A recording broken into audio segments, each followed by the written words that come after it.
नाशिकच्या निर्धार मेळाव्यामध्ये आदित्य ठाकरेंच्या सत्कारावेळी स्टेज खचला। या स्टेज खचण्याच्या घटनेवरून शिवसेनेनं आदित्य ठाकरेंना टोला लगावलाय। ठाकरेंचा पक्ष मनानं खचल्याचा टोला शिवसेनेनं लगावलाय, तर शिवसेनेच्या आरोपांवर ठाकरेंच्या शिलेदारांनी पलटवार केलाय।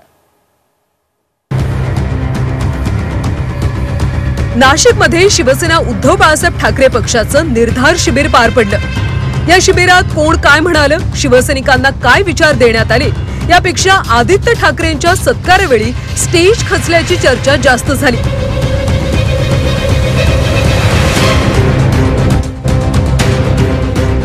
त्याचं झालं असं की आदित्य ठाकरेंच्या सत्कारासाठी शिवसैनिकांनी स्टेजवर एकच गर्दी केली। क्षमतेपेक्षा कितीतरी अधिक लोक स्टेजवर आले, त्यामुळे स्टेज एका क्षणी खचला। जे आयोजक स्टेजवर होते ते घाबरेघुबरे झाले, तर स्टेजवरच्या शिवसैनिकांची पळापळ झाली। आदित्य ठाकरे मात्र कुठेही घाबरलेले दिसले नाही। काही क्षणातच सगळं सावरत त्यांनी पुन्हा कार्यक्रम सुरू केला। पण स्टेज खचल्याचा आयता मुद्दा सत्ताधाऱ्यांच्या हाती आला। शिवसेनेचे खासदार नरेश म्हस्केंनी यावरून आदित्य ठाकरे आणि उद्धव ठाकरेंवर निशाणा साधला।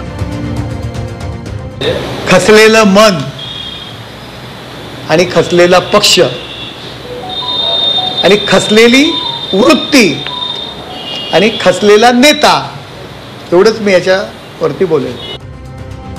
शिवसेनेनं टीका केल्यावर उद्धव ठाकरेंचे समर्थक कसे शांत बसणार? शिवसेनेच्या टीकेला त्यांनीही प्रत्युत्तर दिलं। शिवसैनिकांच्या उत्साहामुळे स्टेज खचला असेल, काळजी करण्याचं कारण नसल्याचा पलटवार डीजी सूर्यवंशी यांनी केला। नाही, त्यांचा गैरसमज झालाय।